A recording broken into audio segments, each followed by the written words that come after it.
Hey, what's going on, good people? It's your boy Taz coming at you with another Eden Zero review, breakdown, discussion, whatever you would like to call this for Eden Zero Chapter 140. So opening up into the chapter, we see Goodwin is still not happy to be working with Laguna from his previous betrayal that we found out when he was a part of the rebellion, and then he's no longer part of the rebellion. But he is happy to be working with the Eden's crew. But as reluctant as it was for him to desert them, he is back helping them, and we get the names of some of the more notable members of the rebellion. So we get Dylan, Farina, Russo, Lizardo, I believe, and Gomakichi. And we also find out about another person who was a part of the rebellion, a princess who went to rescue some troops but was killed by Shura. And this is information we're receiving from Ibaraki, and he details us on how mangled she was, like you couldn't even make her out while he was kind of shaking to fight back tears, which it looked like. And then, Laguna's just there sighing, but, he quickly changes his demeanor as, he says they're going to get revenge for the princess. Now, Wise shows up from behind Laguna like they were on a video chat with some questions. He's asking like, yo, who is this princess, or why was there a princess in the rebellion? And if she was like from a lost kingdom, like some kind of fairy tale. I was like, I get what you're doing there, fairy tale, you know what I'm saying? Laguna explains she was the daughter of the old boss before Goodwin had become the current boss, and those two were essentially the backbone of the rebellion prior to the old boss's passing. So currently in the now, they are, or as when she was still alive, the backbone of the rebellion. And we all know Wise does not trust Laguna. He hasn't since the beginning, because just how he came aboard, everything was pretty much weird. But we do know Witch was the one who asked him to actually join them, and he just decided to stay prior to, oh hey, I need your help, and then boom. So that's kind of where we are with this whole thing between Laguna and Wise. So it's just like he's asking all these questions, but at the same time, he's like, so have you just been trying to get to Nero this entire time?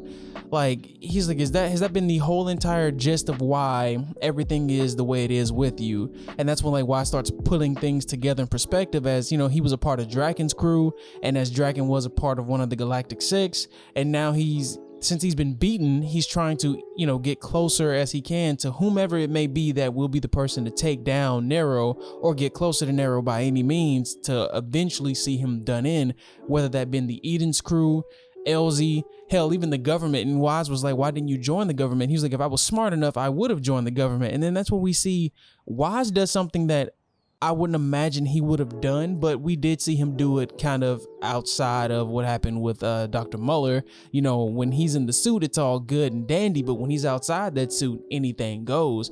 And that's when he's like, if anything happens to his friends, if anything were to happen to the Eden's crew, he will personally kill Laguna himself. And then we get back to seeing Rebecca down in the Eden's kitchen with her spacesuit on, like they're getting ready to go to war. Like things are getting serious, and Couchpo notices this. She's like, oh, you look like you're getting ready to basically go into battle. Like things are getting serious, and she's again trying to convince Couchpo to maybe not get caught in this. Like she's worried about Couchpo. She doesn't want to see her get caught in the crossfires. And Rebecca is a very nice person, we know this. And Couchpo claims that even though she can't fight as well as Shiki or fight at all, she can protect the kitchen. And who knows, maybe her dormant powers may just activate at some point. I was like, now that would not be the most far-fetched or strangest thing I've ever seen happen in Eden's, but it would be interesting enough to see something happen in that kitchen, or something happen to that kitchen, and Couchpo activates some kind of random ether ability that she didn't even realize, or it was just a byproduct of her being in the ship surrounded by people with ether gear for the entire time, or eating the food. That'd be the part. The same way Rebecca bathes in the water, what if eating the food gives Couchpo her own form of ether ability at some point? Who knows? But this was what I loved about Couchpo. She was like, she lives there. She made the choice to be on that ship just like everyone else has. And she wants to still continue to have meals with the people that she cares about. Like, what kind of life would she live if at every time things got tough, she just packed up and left?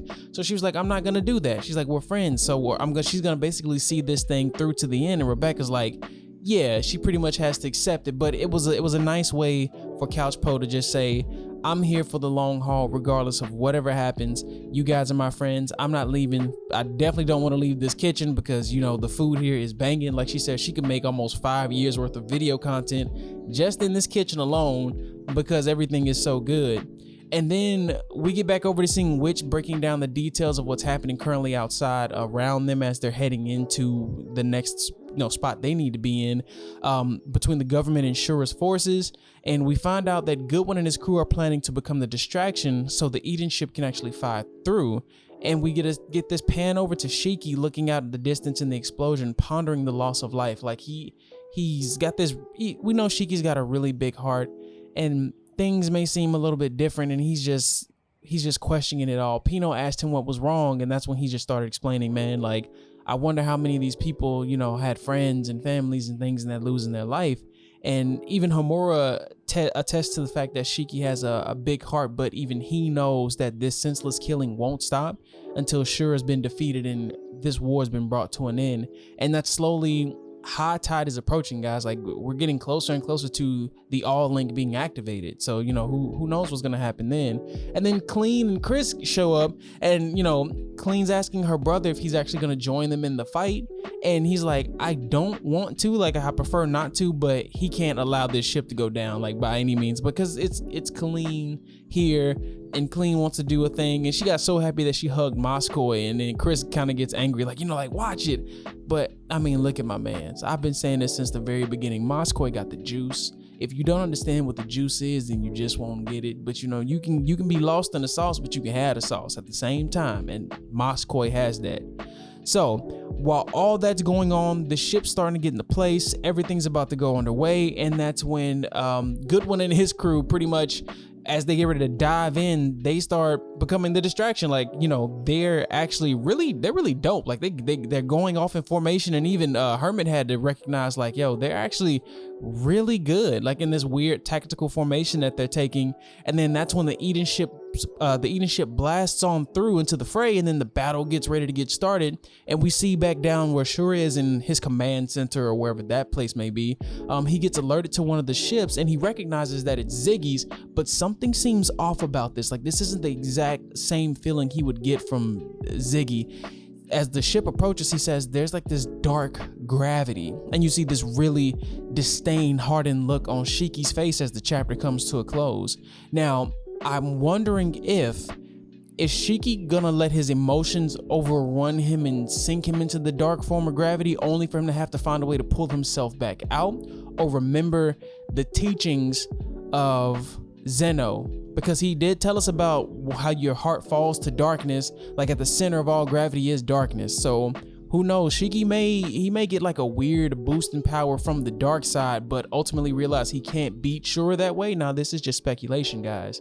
So I'm gonna cut it there, and I will catch you all for the next chapter review. I may have another video coming here with some of the information for chapter 141, so y'all be on the lookout for that. But as always, if you have made it this far, like the video, subscribe, make sure you got the bell notification turned on for when I drop other things on this channel. If you're here for the Edens, if you're here for anything else, I appreciate it. And like always, man, y'all be good, be blessed, talk nice to one another, and I'll catch y'all for the next one. Peace.